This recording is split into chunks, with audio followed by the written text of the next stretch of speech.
Can we stop to talk about Lamar Jackson coming to the Detroit Lions? And can we stop to talk about drafting Victor Wembanyama, or however you say his name? Listen, the Detroit Pistons are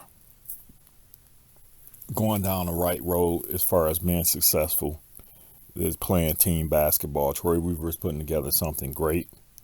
And like I said before in one of the other comments I made on one of the other YouTubers, shout out to Locked on Pistons, and Koo made a comment there saying that they're starting to resemble what the Denver Nuggets roster looks like this season, but younger. And I think drafting Victor would throw everything out of whack. I say the two safest draft picks are going to be Trayce Jackson Davis out of Indiana and Armando Bacot out of University of North Carolina. That's just my opinion. Everyone's entitled to their own opinion, but I'm just saying you don't want to become one dimensional. That doesn't work. Like I say go all in for the remainder of the season and try and end the season on a high note and go ahead next year, and with the draft picks that we have and with the draft with the capital that we have under the luck as far as the spending is concerned, there's a lot of players that we could attract to Detroit. We could bring into Detroit as free agents. I'm not going over all that right now in this video. I did another video on that as far as some agents they could sign. But one of the biggest moves, or two big moves that I think he made, but one of the quiet ones, well, not necessarily quiet, but one of the ones that people are not really paying attention to is RJ Hampton signing with the Detroit Pistons. That's going to be a lot bigger than people think.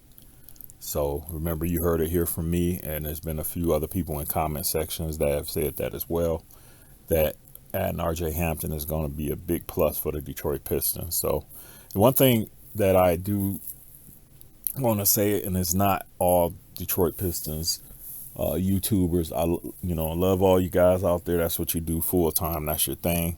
I check in every once in a while because that's my team where I grew up at. But one thing that I do see that you guys do is, and I love all the work you do, but one thing I see is that, and I understand it too, because when I was growing up in Detroit, I very seldom paid attention to what was going on with the Western Conference.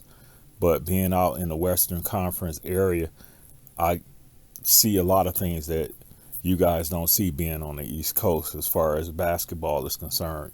I'm constantly watching the Portland Trail Blazers, the Denver Nuggets, the Utah Jazz, all these teams out here, and I'm watching them. So we get a taste of some of these guys that you don't get on a consistent basis. And I understand that because it was hard as heck back there watching those Pistons games, when they go out there and play Portland or play Denver or play LA, and you got that 2-3 hour time difference. It was very hard stand up to watch completion of those games. But some of the moves that Troy has made, especially getting James Wiseman, those were great moves. And RJ Hampton, I say that about him being out west was because he got drafted with by the Denver Nuggets. And I want to say it was the same draft, and correct me if I'm wrong, where they drafted Bol.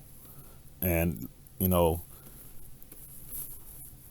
just throwing that out there, that we see a lot of players out here that have joined the Detroit Pistons, and we're familiar with them out here. So you guys got a winner there in James Wiseman and RJ Hampton. One player that sucked having to see him leave from Detroit was Kevin Knox. I thought that he didn't get the opportunity that he should have gotten there in Detroit, and really hated to see him go.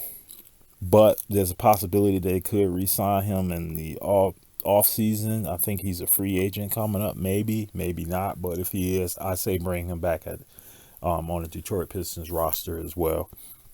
Now moving on to the Detroit Lions, what's angering me is that we keep hearing these rumors, or people keep throwing out this thing as far as getting Lamar Jackson in Detroit. I mean, we waited so long for this thing to turn around, and the things finally turned around till we have a bright future ahead of us. And it did take a few years for things to get together from a quarterback standpoint. But Jared Goff has proven that he deserves that starting quarterback job in Detroit. There is no way in the heck I would bring in Lamar Jackson or anyone else to ruffle the feathers of what's going on there. So we need to chill with the talk about that as well. We don't need a Lamar Jackson here. And to top things off, the Denver Broncos thought they had a quarterback problem. And I was one for keeping the quarterback that they had, but they traded him away to Seattle, and we brought Russell Wilson here. Now, Russell Wilson is still a great quarterback to me. He didn't deserve all the flack that he got this past season. And what that shows me is that the fans had unrealistic expectations with a new first-time head coach and a quarterback that jumped from the NFC over to the AFC in a tough division.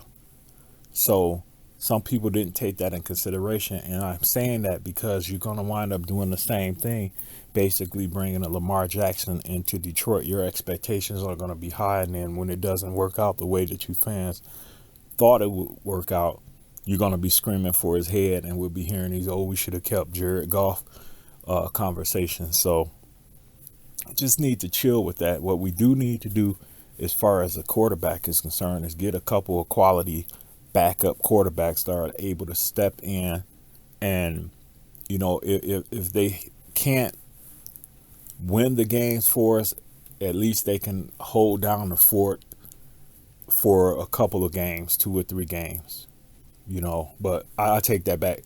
That could possibly manage a game. That's what I meant to say. I'm sorry. We just need some game managers so that if something does happen where we lose Goff for a couple of weeks, that someone could step in and just manage the games for us so that they don't turn into L's. So we just need a couple of quality quarterbacks that are backup quarterbacks. One quarterback I suggest, and I've been suggesting, is the backup Kyle Trask of the Tampa Bay Buccaneers. I don't know if his role is going to become more significant with the departure of Tom Brady, but I've been advocating for him for about a year now as far as being a backup.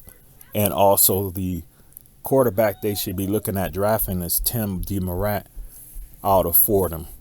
He's a future Tom Brady in the making. So those are just my opinions there. Like I said, I respect and love all my Detroit sports YouTubers, but some of this talk needs to be squashed.